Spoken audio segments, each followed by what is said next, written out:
എല്ലാവർക്കും നമസ്കാരം. പുതിയൊരു വീഡിയോയിലേക്ക് എല്ലാവർക്കും സ്വാഗതം.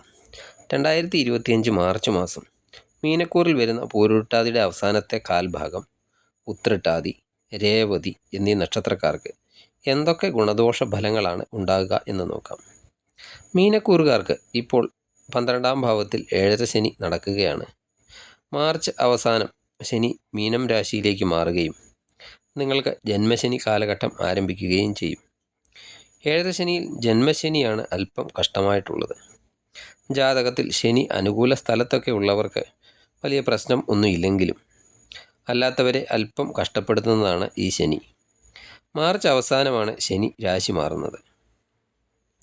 ഇനി മാർച്ച് മാസം നിങ്ങൾക്ക് എന്തൊക്കെ ഫലങ്ങളാണ് ഉണ്ടാകുക എന്ന് നോക്കാം. ആരോഗ്യപരമായി നോക്കിയാൽ ലിവർ സംബന്ധമായ പ്രശ്നങ്ങൾക്കൊക്കെ സാധ്യത കാണുന്നുണ്ട്. അതുപോലെ വയറ് സംബന്ധമായ പ്രശ്നങ്ങളൊക്കെ മാർച്ചിലുണ്ടായേക്കാം. ആഹാര കാര്യങ്ങളിലൊക്കെ അല്പം ശ്രദ്ധിക്കേണ്ടതാണ്.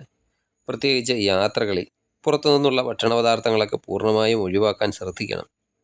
ഫാറ്റൊക്കെ ഇൻക്രീസ് ചെയ്യാനുള്ള സാധ്യതയും കാണുന്നുണ്ട്. ക്ലൈമറ്റൊക്കെ ചേഞ്ച് ചെയ്യുന്നതിനനുസരിച്ച് ചില രോഗങ്ങളൊക്കെ ഉണ്ടാകാം. ടെൻഷനൊക്കെ വർദ്ധിക്കാതെ ശ്രദ്ധിക്കേണ്ടതാണ്. പൊതുവെ ഒരു ഇമ്മ്യൂണിറ്റി കുറവൊക്കെ നിങ്ങൾക്ക് മാർച്ചിൽ ഉണ്ടായേക്കാം. വിദ്യാർത്ഥികൾക്ക് ചെറിയ ചെറിയ കാര്യങ്ങളിൽ പഠനത്തിൽ നിന്നൊക്കെ ശ്രദ്ധ പോകുന്നതാണ്. കൺഫ്യൂഷനുകളൊക്കെ എന്തെങ്കിലും കാര്യത്തിലൊക്കെ ഉണ്ടായേക്കാം.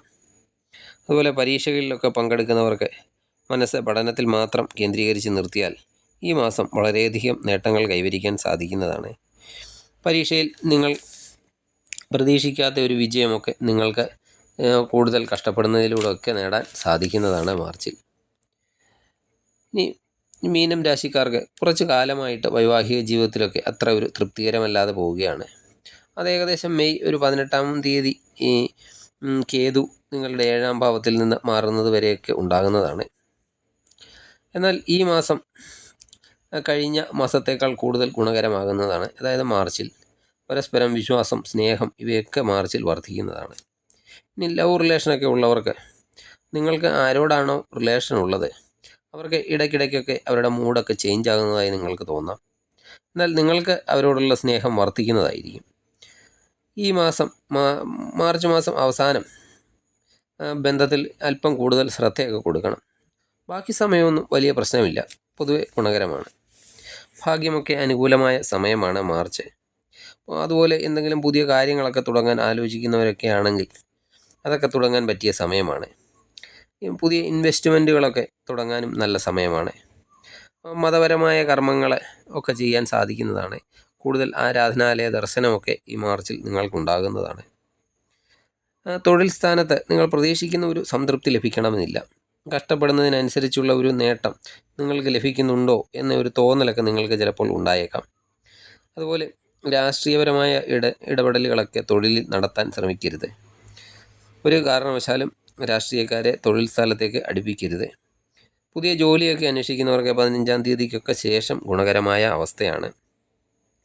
ജോലി സ്ഥലത്തും അല്പം ശ്രദ്ധ കൊടുത്ത് മുന്നോട്ട് പോകേണ്ടതാണ്. ബിസിനസ്സുകാരെ സംബന്ധിച്ചിടത്തോളം അവർക്ക് ഗുണകരമായ അവസ്ഥയാണ്. അവരുടെ ദിവസ വരുമാനമൊക്കെ വർദ്ധിക്കുന്നതാണ്. അതുപോലെ വരുന്ന കസ്റ്റമറോടൊക്കെ കൂടുതൽ മധുരമായി ഒക്കെ സംസാരിക്കാൻ സാധിക്കുന്നതാണ്.